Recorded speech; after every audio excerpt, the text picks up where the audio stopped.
పట్టణాల్లో సెంటు, గ్రామాల్లో ఉన్న వారికి సెంటున్నర స్థలం ఇచ్చి చేతులు దులుపుకుంటే పట్టణాల్లో 2 సెంట్లు ఇవ్వాలి, గ్రామాల్లో 3 సెంట్లు ఇవ్వాలని సిపిఐ ఆధ్వర్యంలో రాష్ట్ర వ్యాప్తంగా జగన్మోహన్ రెడ్డి ప్రభుత్వం ఉన్నప్పుడు ఆందోళన చేశాం.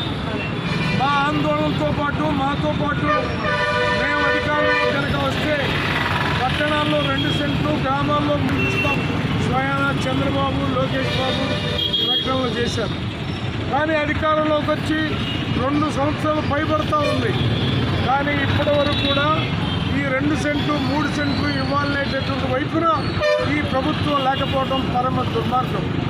ఒకవైపున ధనవంతులకి, బడా పెట్టుబడిదారులకి 90 పైసలకి 99 పైసలకి ఎకరాలకు కష్టపడుతున్నటువంటి చంద్రబాబు నాయుడు ప్రభుత్వం, ఈ ప్రభుత్వం పేద ప్రజలకు ఇంటి స్థలం ఇవ్వడానికి మాత్రం వెనకాడుతూ ఉన్నటువంటి ఈ దశలో ఇవాళ తేల్చుకోమని చెప్తా ఉన్నాం చంద్రబాబు నాయుడు గారిని. మీరు పేదల పక్షమా, డబ్బున్నటువంటి బడాబాబుల పక్షమా తేల్చుకోండి. ఇవాళ మేము పెట్టినటువంటి అర్జీలు ఈ అర్జీలుగానే మిగిలిపోతాయి అనుకోబాకండి. ఈ అర్జీలు పెట్టిన తర్వాత గతంలో కూడా పోరాడి ఈ నగరంలో అనేక కాలనీల్ని నిర్మించినటువంటి పోరాట చరిత్ర సిపిఐ పార్టీకి ఉన్నది.